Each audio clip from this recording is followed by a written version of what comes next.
this is Linda Vettrus-Nichols, and do I have an amazing person to introduce to you, Natalia Proops. Welcome, Natalia. Thank you, Linda. What a privilege. Aw, so lovely to have you. And you have an amazing story of transformation. I would love to have you share that with everyone. When I was 8, I went with my parents to Bolshoi Theatre in Moscow to watch Nutcracker by Tchaikovsky. Oh, yes. Love And Nutcracker. it was staged by, at the time, Marius Petipa. And it was pure magic. It was a matinee show for children. Yeah. And it's absolutely beautiful. And I still find it absolutely beautiful. Right? And so that was kind of that first time that beauty popped for you. It's just like, oh, so beautiful, right? Yeah. What do you think your next connection to beauty was? Walking around in a beautiful dress, looking at Buckingham Palace in London. Oh, how old were you then? 21. 21. Okay. What went through your mind there when you saw Buckingham Palace? The world is, I can now see the world. And the connection of beauty within the world. Yeah. Yes. As a student in New Zealand. Oh, New Zealand. Okay. In New Zealand. So I was probably in my late 30s. We had a school which I was studying, was a 20th century Japanese modern Ikebana flower arranging school. Wow. Called Sogetsu school. And I was amazed that I was able to create my first arrangement, which was the simplest one. Yeah. And it was really Ikebana. And I could not believe that I could do it. But I did it. Very cool. And you absolutely, like, this is your castle, your chateau, and you absolutely love even just folding towels to perfection, not in an unhealthy attachment way, exactly. Very healthy detachment.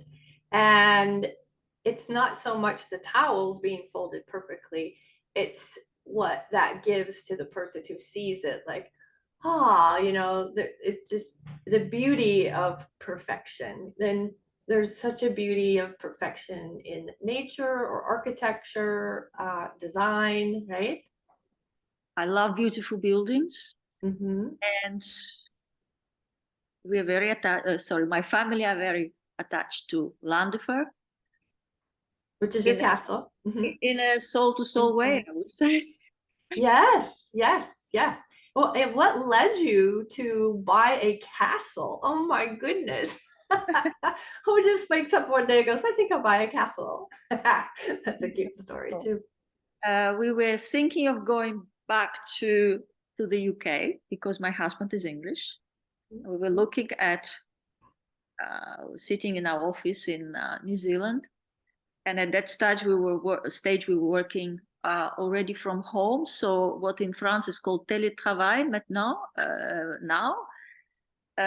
We already were doing over 20 years or even more than 20 years ago, looking at the possibility of going back to the UK. And there was a link to another French chateau.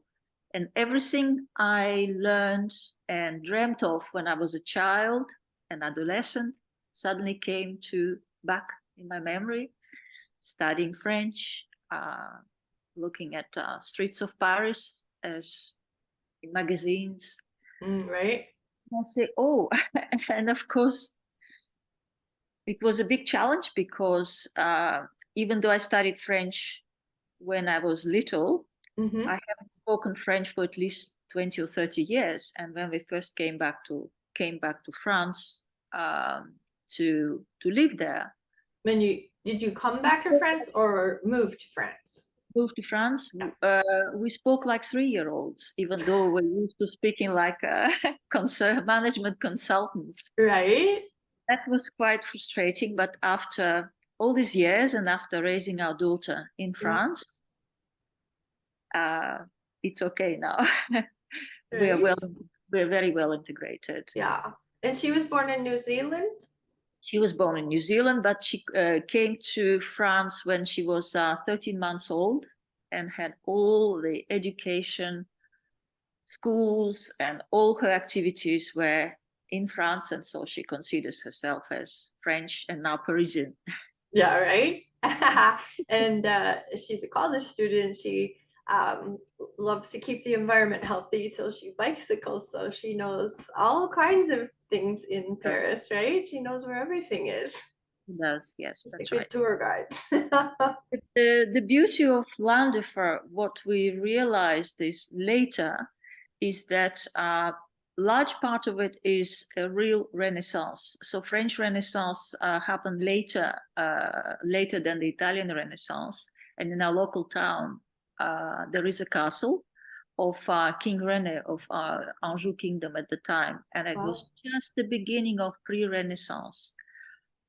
So it was before Versailles and Louis the Great, Sun King Louis XIV, Louis XIV, was all before, and it started in our region. So it's when a French person is thinking of our region, Loire Valley, it's this Loire Valley castles. That's what it's known for. Wow. So we have real Renaissance parts of it, which are very precious, and that's probably what attracted it to us. Right. You see some sculptured faces underneath the tower. Sorry, how can I say? They are under, just if you see the corner of the towers, and in fact, they're faces, and they're faces of neighbors. Really? Oh my gosh, Renaissance that's so interesting. I live in Asheville, North Carolina in the United States, and we have the Biltmore estate, and it is like a European castle in miniature. And I love the whole history of that. It's only about 12 minutes away, so we enjoy it often. Very cool. And then where were you in this picture? How old were you in this picture? What year was that picture actually? Pictures there. How old was that? Was about 15 years ago. 15, okay, yeah. And yes. Where were you? I was with and I still am with Rotary Club of French Rotary Club. And I have to say that talking about beauty, I was elected at some stage as what they call chef de protocole. So I was in charge of ceremonial things. Oh yes, chief of protocol. I love that. Very privileged, and I love very much that I was very privileged to be re-elected. So we went with my husband to an event in Burgundy, which is the other side, the eastern side of France, in a very beautiful Clos Vougeot estate, where the beautiful Burgundy wines are. Yep. And we had a ceremony there, and so we took a picture in the vineyards. I love it. Yeah. And you and my husband met in Barcelona, Spain for the Well Conference. Yeah. And enjoyed some Burgundy wine there. And you found out he really liked that. So cool. They're quite different, I think, wines of red wines, as your husband likes. They're different in different regions. Yes. The Bordeaux wines are different from Burgundy. Yeah. Our Loire Valley reds are very close by, about 20 minutes drive, and all the vineyards start. As well as lots of bubbles. I love it. Cool. Oh, wow. This is so interesting. Thank you so much, Natalia.